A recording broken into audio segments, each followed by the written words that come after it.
Assalamualaikum warahmatullahi wabarakatuh. Minta maaf, ini kali ketiga percubaan saya. Memandangkan di kawasan sini tak berapa jelas dia punya coverage U-Mobile.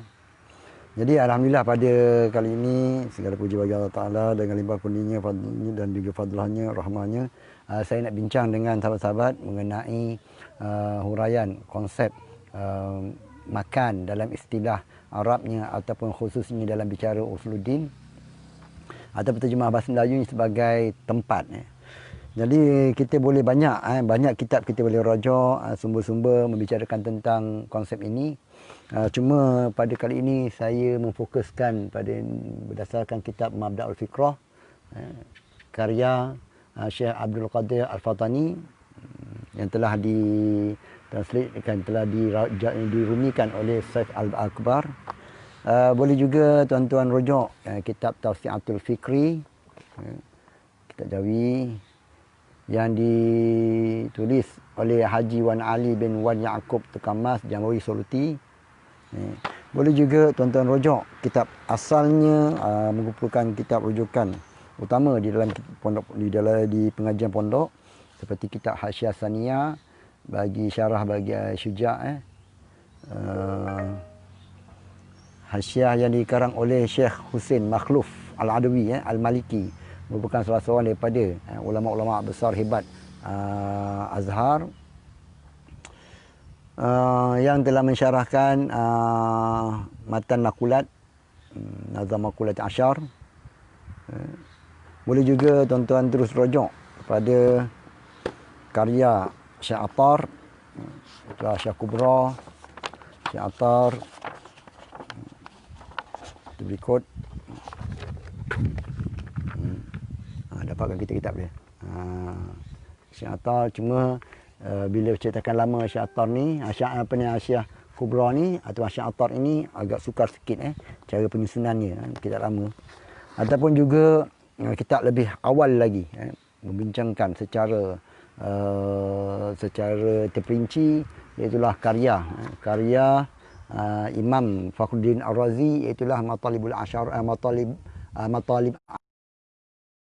Al-Maqasid, syarah Maqasid ataupun syarah Mawaqif juga terdapat di situ membincangkan perkara ini mengenai makan, ataupun Tawaliul Anwar, dan sekadar itulah yang saya mampu ingat kitab-kitab yang membicarakan tentang makan ni. Cuma saya memfokuskan pada kitab ini, itulah pada muka surat 42. Surat 42. Kalau ada kitab boleh keluarkan. Qala musannifu rahimallahu taala wa nafa'ana bihi wa bi'ulumihi fid darai amin ya rabbal alamin.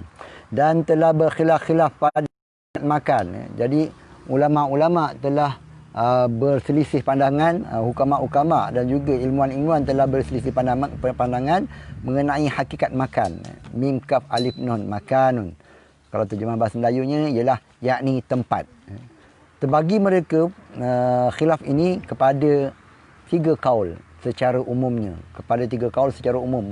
ataupun kita katakan terbagi kepada 2 pandangan saja secara umumnya, ataupun secara perincinya terbagi kepada 5 pandangan. Cuma saya nak kemukakan di sini 3 pandangan saja. Lalu kata pengarang, kata setengah ulama, makan itu ialah satah, sathu, yakni pepeh atau papan yang sebelah dalam bagi melitupi yang bersentuh ia dengan satah yang sebelah luar bagi yang dilitupkan. Kalau bahasa Arabnya, makan itu ialah sathul batin al-hawi al-mumasi lil sathil zahir al-mahwi. Jadi pandangan yang pertama ini, iaitulah pandangan Aristotle, Farabi dan juga Ibn Sina. Mereka mengatakan yang dimaksudkan dengan tempat itu ialah satah. Satah itu apa dia? Kalau kita terjemahkan dalam bahasa Melayu, ialah lapisan, ataupun kita namakan sebagai dinding, ataupun kita namakan sebagai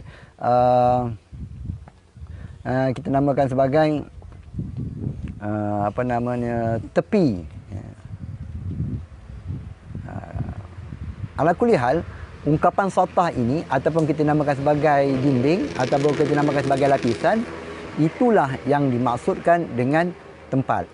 Jadi tempat itu ialah satah ataupun dinding, dinding sebelah luar yang melitupi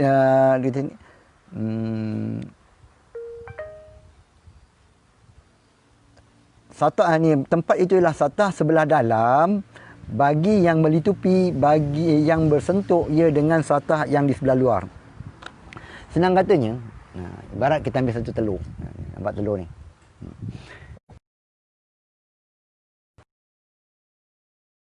Nampak kulit telur? Bayangkan kulit telur ini tidak ada apa-apa. Kulit telur ini sendiri.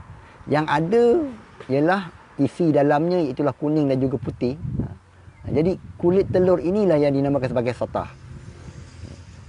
Jadi satah ini iaitulah, tuan-tuan lihat, saya masukkan telur ke dalam. Jadi apabila tuan-tuan lihat telur ini di dalam air, separuh saja. Ni susah, minta maaf. Ini barang pinjam semua. Jadi kita lihat di sini yang dimasukkan tempat di sini, sebahagian tempat itu dilitupi oleh jisim air dan sebahagian tempat itu dilitupi oleh, minta maaf tuan-tuan ni, siaran terganggu. Jadinya, ni nampak ni . Jadi yang masukkan dengan tempat itu ialah, kalau kita kata bayangkan di sini ialah kulit telur. Ini bukan sebenarnya kulit telur, tidak. Yang dimasukkan dengan tempat itu ialah sesuatu yang dalam melitupi akan perkara pertemuan dalam yang melitupi akan ataupun bertembung dengan perkara ataupun sutuk yang sebelah dalam. Jadi kalau kita letakkan jadi telur ni. Jadi di sini antara telur dan juga air, antara telur dan juga air ni, telur dan juga air. Jadinya kulit telur itulah yang mempertemukan antara jirim air dan juga jirim isi telur. Jadinya yang dimaksudkan dengan tempat itu ialah lapisan tadi. Lapisan, jadi bentuk macam inilah ni. Jadi lapisan itu yang dinamakan sebagai satah. Satah, lapisan yang lapisan luar yang bertemu dengan lapisan luar,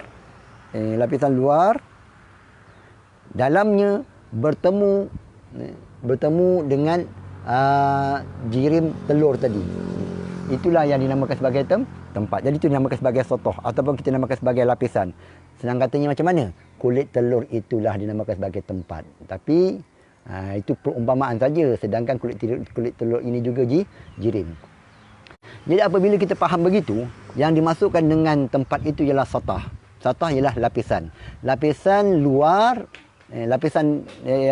dinding yang sebelah dalam bertemu dengan dinding sebelah luar. Kalau telur di dalam air, jadinya macam mana? Telur diliputi. Jadi telur diliputi oleh air. Jadi dinding air yang dalam menutup ataupun bertemu dengan dinding luar bagi telur. Itulah yang dimasukkan dengan tempat. Ini satu pandangan. Jadi pandangan pertama ini ialah pandangan Ibn Sina, Aristotle. Mereka mengatakan satah ini ialah perkara yang arad, perkara yang maujud. Lalu kata pengarang, misalnya seperti batu yang tenggelam di dalam tanah, maka tempatnya ialah tanah yang dikelilingnya, yang bersentuh dengan dia saja, dengan tidak dikirakan lanjutan kadar besar batu itu. Jadinya, kalau telur ini bila berada di dalam air, kawasan yang menyentuh antara air dan telur itulah yang dinamakan sebagai tempat. Bukannya keluasan, bukannya lanjutan ataupun dimensi bagi telur itu yang dinamakan sebagai tempat. Itu pandangan yang kedua pula sekejap lagi. Kita faham sini satah tu apa dia? Satah itu tempat itu ialah satah ataupun lapisan lapisan dalam bertemu lapisan dalam yang menutupi bertemu dengan lapisan luar yang diliputi. Jadi tempat itu ialah lapisan air yang dalam bertemu dengan lapisan luar yang diliputi, iaitulah telur tadi. Itu yang dimaksudkan dengan tempat. Damaan tuan, kalau ada ni sangkut sikit tadi, ada ni apa nama, line tak apa clear tadi. Lalu kata pengarang lagi, hanya dikirakan pepeh tanah-tanah yang bersentuh. Jadi kalau kita ambil telur tadi, ialah lapisan-lapisan ataupun dinding ataupun rongga yang bersentuh dengan pepeh batu yang di luar saja. Itulah yang dimasukkan dengan tempat. Dan hendak kita kias yang seumpamanya seperti burung yang terbang di hawa, di udara, dan ikan di dalam air. Jadi seperti burung, apabila burung terbang, bila burung terbang, berarti burung berada di celah udara. Jadi apa yang dimasukkan dengan tempat? Yang dimasukkan dengan tempat, kalau contoh ni burung, jadi lapisan luar bagi burung, lapisan luar bagi burung bertemu dengan lapisan udara yang meliputi, yang menutupi, yang menutupkan akan jirim-jirim bagi burung. Jadi lapisan itulah ataupun satah itulah yang dimasukkan dengan tempat. Bukannya ukuran ini, ukuran tinggi, rendah, besar, itu bukannya tempat. Bahkan yang dimasukkan dengan tempat ialah lapisan tersebut. Begitulah juga dengan ikan air. Jadi bila ikan di dalam air, seperti telur tadi di dalam air, maknanya macam mana? Lapisan dalam, lapisan air yang meliputi, yang menutupi, bersentuh dengan lapisan luar bagi telur yang ditutupi. Itulah yang dimaksud dengan tempat. Lalu sebahagian itulah bincang ulama-ulama di pondok dulu, mereka mengatakan ikan bukannya berada di dalam air, bahkan ikan berada di celah air. Sebagaimana burung bukan berada di atas di dalam udara ataupun berada di atas udara, namun yang dimasukkan di situ ialah burung berada di celah-celah udara. Lalu kata pengarang lagi, dan butir-butir bagi buah kayu yang dalam isinya, seperti buah-buah lah, isi antara isi dan juga kulitnya. Ibarat begitu. Itu pandangan pertama. Kena faham di sini, pandangan pertama ini mereka mengatakan tempat itu ialah satah. Tempat itu ialah lapisan. Dan satah ini merupakan perkara yang amrun wujudi, arat. Dan kata setengahnya pula, ini pandangan kedua, iaitulah pandangan Plato. Tempat itu ialah lanjutan yang maujud. Dalam bahasa Arab dinamakan sebagai bu'dun. Bu'dun maujudun. Pandangan yang kedua ini, mereka mengatakan tempat itu ialah bu'dun, dimensi yang jenis ada. Artinya bu'dun ini, tempat ini ialah sesuatu yang amrun wujudiyun, sesuatu yang jenis ada, bukan semata-mata amrun iktibari, bahkan ia amrun wujudi yang terus di dalam atau jisim dengan kadar lanjutan yang ada padanya, dengan sekira-kira terpekup lanjutan yang maujud itu di atas jirim itu, serta bersedaging dan mesra. Jadinya tuan-tuan, pandangan yang kedua ni pula mengatakan tempat itu bukannya satah, bukannya lapisan. Bahkan tempat itu merupakan bu'dun, merupakan ukuran, merupakan dimensi, merupakan ruang bagi sesuatu. Dan ruang itu ataupun dimensi itu ataupun lanjutan itu ataupun dalam bahasa istilahnya dinamakan sebagai bu'dun, ianya perkara amrun wujudi, perkara yang jenis benar-benar ada. Apabila kita katakan pandangan yang kedua ini, mereka mengatakan tempat itu ialah bu'dun. Jadi bukan ini lapisan-lapisan antara udara dan juga telur ini yang dimasukkan dengan tempat, bahkan ruangan ni. Ni ukuran ni, berapa ukuran dia? Ni bu'dun, lanjutan ataupun dimensi. Itulah yang dimasukkan dengan tempat. Oleh kerana itulah antara tempat ini, satu tempat tidak boleh dimasuki oleh dua perkara. Jadi tak boleh masuk. Jadi ruangan bagi, contoh sekarang kita lihat air setakat ini. Jadi ini adalah tempat yang dipenuhi oleh jirim. Jadi tempat ini bersedaging dengan jirim-jirim air. Lalu apabila dimasukkan telur, daripada sini tadi setakat ini air, maka beralihlah air tadi. Jadi tempat tadi telah dipenuhi, diambil sedikit oleh telur tadi. Jadi bermakna tempat ini sebahagiannya bersedaging dengan air, artinya menyerap dengan air, sebahagian lagi bersedaging ataupun bersatu dengan telur. Masuk nak habis. Ini pandangan yang kedua. Jadi pandangan kedua, mereka mengatakan tempat itu ialah lanjutan ataupun bu'dun ataupun dimensi itu. Yang mana tempat itu amrun wujudi, perkara yang benar-benar ada. Pandangan ketiga pula, dan berkata setengahnya ialah tempat itu ialah lanjutan yang diwahamkan, bu'dun mauhumun. Bu'dun artinya dimensi yang diwahamkan sahaja, yang difardukan, artinya diakalkan saja, dia ada hanya dalam pemikiran saja. Dinamakan sebagai faraq mauhum, faraq mauhum, bukan maujud. Jadi pandangan yang ketiga ini mengatakan dia bukannya perkara amrun yang wujudi, bahkan ianya hanyalah diwahamkan saja. Dan oleh kerana itulah timbulnya konsep apa dia? Wujud tempat itu ialah mahdun, nafi sarfin. Artinya tak ada langsung.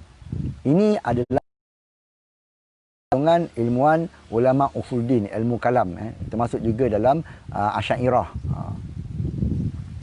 Dan adalah lanjutan yang di bawah itu dinamakan sebagai lapang. Jadi dimensi itu, bu'dun itu dinamakan sebagai faragh. Pendeknya, lapang itu tidak ada sekali-kali, bahkan bukan makhluk. Jadi bu'dun itu, tempat itu bukannya perkara makhluk. Dengan makna kena jadi. Jadi bila sebut saja ianya amrun, ianya bukannya ada, maknanya bukan wujudi, maka ia bukanlah makhluk. Kerana bila sebut saja makhluk ialah sesuatu yang mujad, yang dijadikan daripada tiada kepada ada, ataupun kita katakan ringkasnya ialah sesuatu yang wujudiyah, perkara yang wujudi. Sedangkan tempat ini bukan perkara yang wujudi. Ini pandangan yang ketiga yang dipegang oleh mutakallimin. Namun pandangan ini telah dibahaskan oleh Imam Fakhruddin Ar-Razi di dalam kitab apa dia? Dalam kitab Matalibul Aliyah. Beliau mengatakan bahawasanya pandangan ini tidak tepat. Lalu mereka, Imam Fakhruddin Ar-Razi dan juga muhakkikin yang lain mengatakan tempat itu adalah perkara yang ada. Ala kulli hal, sama ada yang wujudi ataupun kita namakan sebagai bu'dun mujarrad, dinamakan sebagai bu'dun mujarrad. Dia bukannya madiyah, ianya bukan perkara yang sesuatu yang bertongkol, yang berjisim dan sebagainya. Sebagaimana roh itu ialah roh perkara yang mujarrad, begitulah juga dengan tempat.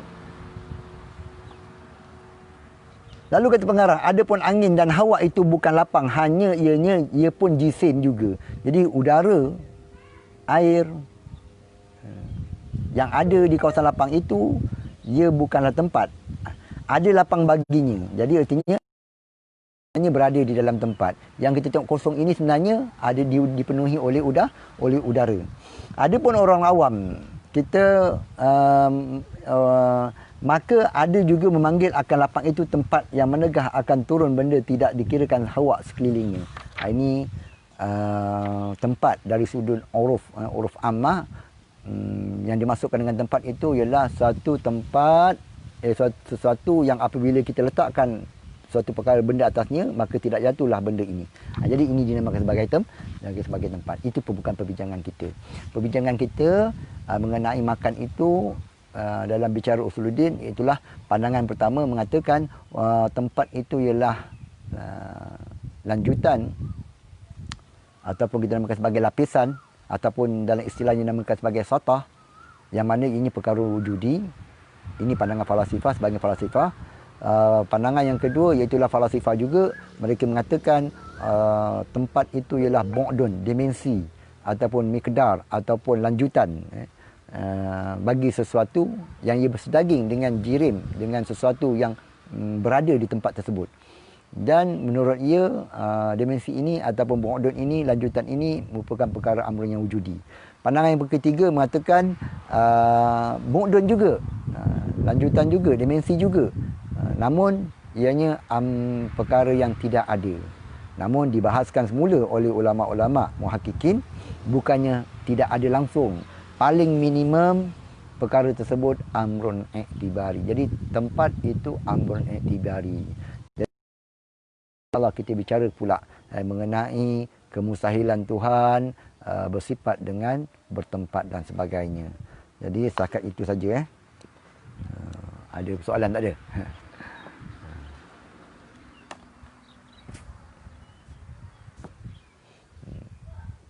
Akhir sekali, apabila kita faham begitu, bagi pandangan yang pertama yang mengatakan tempat itu ialah sotoh, lalu apabila kita lihat pada air ini, pada telur ini, maka kita katakan sebahagian sotoh di sini dilitupi oleh air dan sebahagian sotoh pula dilitupi oleh udara.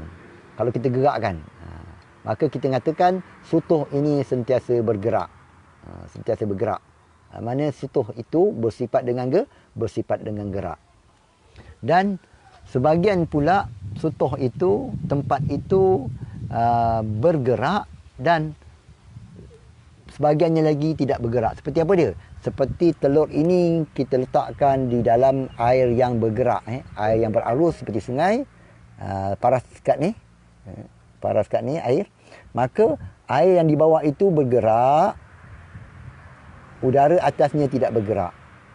Ataupun tanah, batu yang ada di atas tanah di dalam sungai, bawah batu itu sutuh yang tidak bergerak, namun batu yang air mengalir bersamanya tadi, air mengalir pada tepi-tepinya tadi, jadi sutuh itu bergerak. Jadi satu jirim kadang-kalanya semua sutuhnya bergerak, ada kalanya jirimnya sebahagian bergerak, sebahagian tidak bergerak. Itu kalau kita faham apa yang dimaksudkan oleh pandangan yang pertama. Jadi saya bagi tahu pembagian-pembagian tadi kenapa? Kerana ulama membincangkan kemustahilan ataupun pandangan pertama ini merupakan pandangan yang dhaif, pandangan yang tidak kuat. Kenapa? Kerana adanya suatu sifat berlawanan, suatu zat, suatu perkara adanya padanya gerak dan juga diam. Ini perkara yang mustahil. Jadi kalau tempat itu merupakan sutuh, merupakan lapisan, nescaya tidak boleh berhimpun satu benda ada dua sifat yang berlawanan, antaranya ialah gerak dan juga diam. Jadi batu yang ada di dasar sungai, jadi bawah batu ni tak bergerak, tapi air yang melitupi bahagian atas batu tersebut bergerak.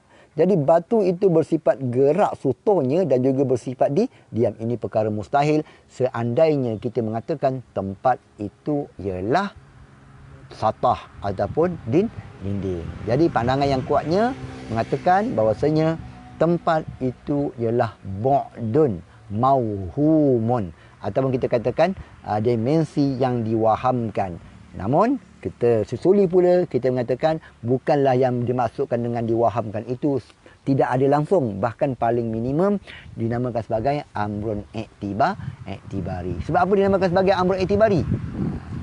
Sebagaimana ada punca asalnya nak dinamakan sebagai tempat. Jadi sampai situ saja perbincangan saya. Segala yang benar itu datang daripada Allah Ta'ala, segala kekurangan, kesilapan itu datang daripada diri saya sendiri. Saya akhiri wabillahi taufiq wa hidayah. Assalamualaikum warahmatullahi taala wabarakatuh.